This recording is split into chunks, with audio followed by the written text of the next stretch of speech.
Hello friends, welcome to the Alliance. Today we will be discussing current affairs of 17th of November 2022. So let's start with the first news of the day. The first news of the day is about the ninth schedule. So why this was in news? Because recently the Jharkhand Assembly has cleared a bill that would raise the total reservation which are given by the state government for the state government post. However, there is a caveat here in this bill that this bill would only come into force if the center includes these amendments in the ninth schedule. So therefore we would be discussing what the ninth schedule is. Starting from the independence of India, if I briefly discuss that what were the conditions or what were the reasons for which the ninth schedule was included in the Constitution of India. So we know that during the British colonial time we had the zamindari system or the permanent settlement system in which the land was consolidated and it was given to the zamindars. However, post independence, keeping in the values of the constitutions that were framed by the Constituent Assembly, keeping the values of equality, liberty and dignity, we had to redistribute that consolidated land. However, in the process of redistribution of the land, the government of India had to face lot of challenges from the citizens, especially from the elite section of the society, because private property was a fundamental right under Article 19. Therefore, under the prime ministership of our former late prime minister Pandit Jawaharlal Nehru, he had passed one constitution amendment and had included the ninth schedule by the first Constitution Amendment Act of 1951, in which any act passed by the parliament or the state government with respect to the land reforms shall be included and it shall be out of the purview of the judicial review. However, if we go back to the future in the 1970s, we know that the Supreme Court had designed a doctrine, or it had developed this doctrine of basic structure under the case Keshwananda Bharti, which says that the basic structure of the constitution cannot be distorted and judicial review is one of the component of the basic structure of the constitution. Therefore, any act which is included in the ninth schedule after the 13th of April 1973, which is the date on which the Keshwananda Bharti judgment was passed, shall be liable for the judicial review. So far, this list, it consists of the central and the state laws which cannot be challenged in the court. There are 284 such laws which are shielded from the judicial review, and most of these laws, they are protected under the schedule which concerns the agriculture and the land issue. This I have already discussed, that the Constitution Amendment was passed by the first amendment in 1951 under the prime ministership of the former prime minister Pandit Jawaharlal Nehru. It was created by the new article, that is Article 31B, along with the Article 31A, which was brought in by the government to protect the laws which are related with the agrarian reform and for abolishing the zamindari law, that is zamindari system. Now, ninth schedule, basically it provides the law a safe harbor from the judicial review, but the protection is not blanket. In IR Coelho versus State of Tamil Nadu, this case is an important case when it comes to the judicial scrutiny of the ninth schedule, and it can be quoted in your mains answer if the question is with respect to respect to the judicial review. So the Supreme Court in this particular case, that is IR Coelho versus the State of Tamil Nadu, had ruled that the laws which are placed under Article 9th schedule, they cannot be challenged on the grounds of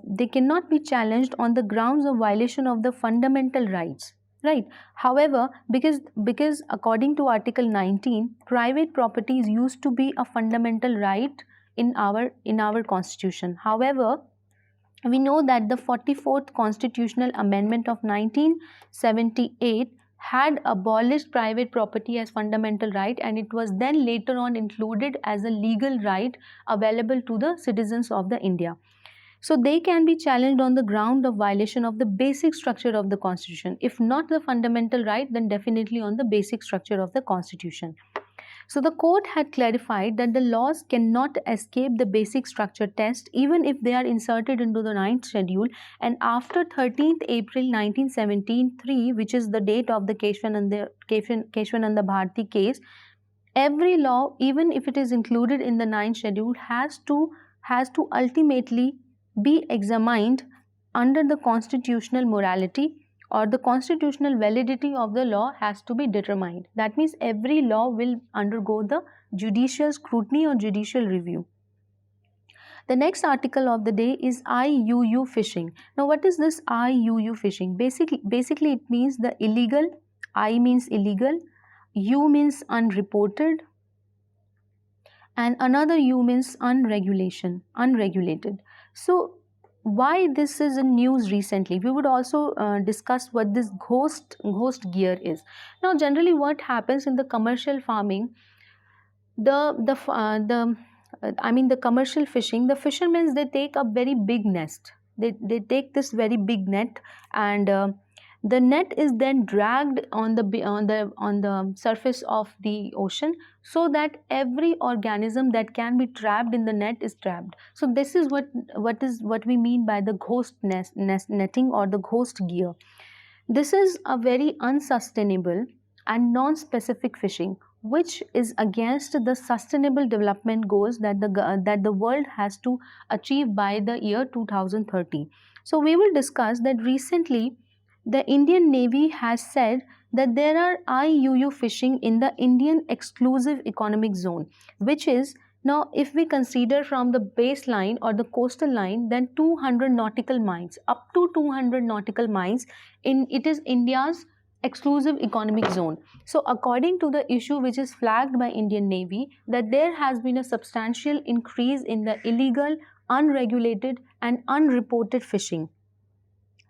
So this illegal, unreported and unregulated fishing is basically a broad term which captures variety of fishing activity. For example, it is conducted by the foreign vessels in Indian exclusive economic zone under the jurisdiction of the state, however, without the permission of that state, or it is in contravention with the law and regulation. For example, if there is a fishing in the Indian territorial water, generally which occurs between the Sri Lanka and India, then we have here Pakistan and India, the region around the Gulf of Cambay or Gulf of Khambat as it is known in the state of Gujarat.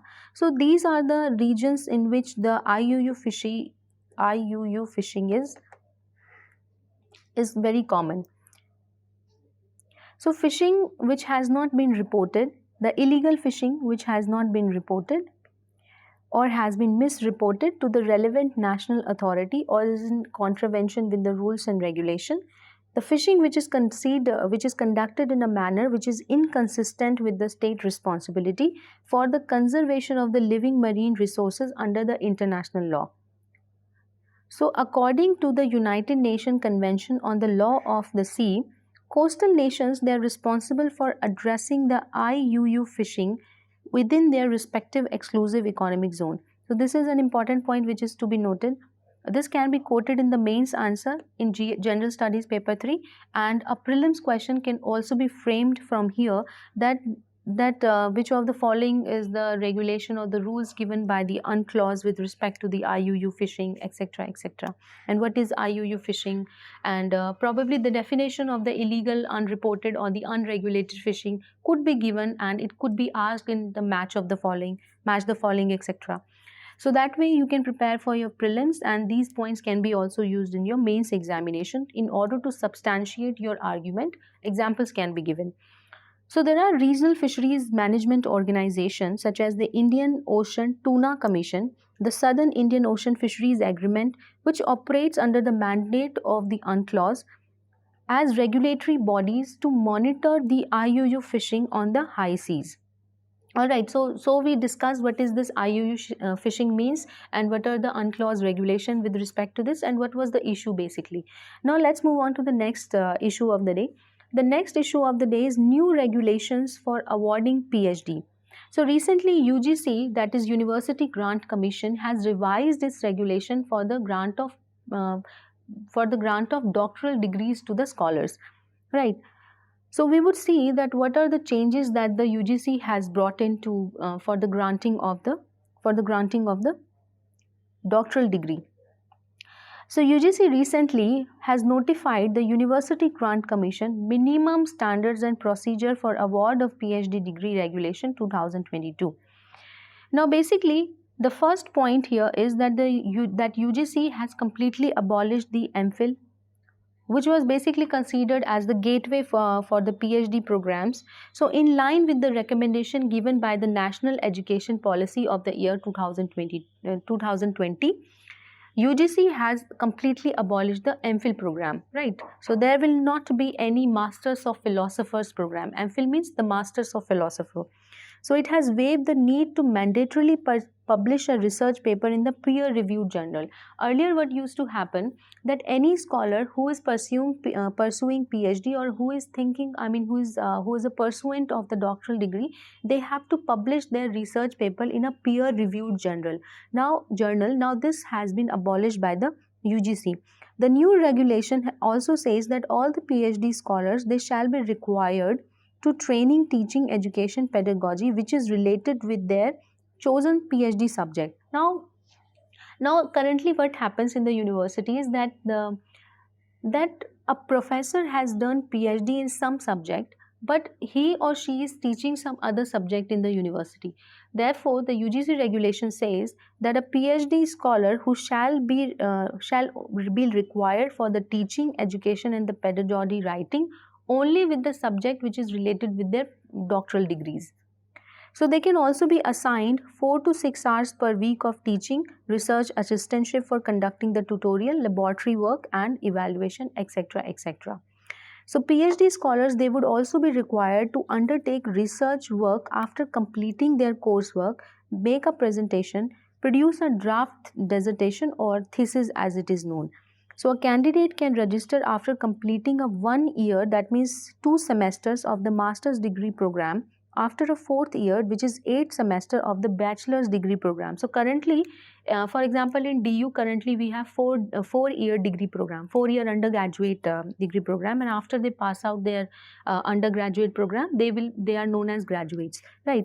So this is these were the new regulations of the UGC with respect to the doctoral degrees. Now we would discuss the VOSTRO and the NOSTRO accounts. Now recently, if we look at the condition of the world, then we have seen the Russia and Ukraine war, which has put embargo or sanctions on Russia and its trade and other economic activities. Therefore, India finds it difficult to purchase oil and gas from Russia. However, India has been given waiver by the United States of America to purchase oil and natural gases from Russia at lower price, right? So, however, the RBI, which is the Reserve Bank of India, had the mandate to basically have international trade in rupee, right? However, if we are to trade in rupee, we have to have an account in the foreign bank, and the foreign bank has to have an account in the Indian bank, right? So domestic bank and foreign bank. So this is where the NOSTRO and the VOSTRO account comes into picture. So what is the context of this news? I have taken this news from Indian Express, the explained page. So basically the government has announced that 9 special VOSTRO accounts which has to be opened with 2 Indian banks after the permission from the RBI to facilitate trade in rupee. Currently international trade takes place in dollars. So in the wake of the sanctions on Russia by the West, so we have discussed this point. Now let us discuss what is this VOSTRO account is. Basically the account which is opened by the domestic bank in the foreign bank, it is known as the VOSTRO account, and the reverse of it would be the NOSTRO account. So in the simple language, for example, this is a domestic bank. Let's say this is SBI, right? So SBI opens a bank in the Federal Bank of US. So this is the Federal Bank of US. So SBI, in order to deal in US, would open a bank account here. So this will be a VOSTRO account, right? And if a foreign bank opens a bank account in the domestic bank, it will be known as the NOSTRO account. So whenever we speak of the VOSTRO account, we have to speak of the NOSTRO account. So both of them, they are talked simultaneously and consecutively. So beneficiary is what? Who will be the beneficiary of that? Those who are exporting and those who are importing, right? So basically, technically they are the same account, but it depends upon who and where the account is being opened. So I have already discussed this point with the help of the example that when an Indian banks open an account in the US, it will be a VOSTRO account, but when a US bank opens an account in India, it will be a NOSTRO account, right? And the payment will be accepted in rupee and in dollar, depending upon that. So if we speak of the origination or the source of these two terms, basically these are the Latin words. Nostro means ours and vostro means yours, your account and our account, right? So this was in the month of July that RBI had put in the mechanism to settle the international trade in rupee in order to promote growth of global trade with emphasis on exports from India and to support the increasing interest of the global trading community in the rupee. So the next news of the day is Patan Patola. Now, Patan Patola is a famous handicraft, the artwork on clothing which is from the state of Gujarat. Now, recently our Prime Minister Narendra Modi has presented the Prime Minister of Italy, that is Giorgia Meloni, with a Patan Patola dupatta. So that's why it was in news, and we would discuss what this dupatta is. So basically it's an ancient art which is it is double ikat actually, right? So it's double ikat or parabola woven silk acres which traces back to the 11th century. So basically this patola fabrics, they have this intense color. You can see it in the picture also. So if you look at the color which are used in the Patan Patola, they are very intense and they are eye-catching, right?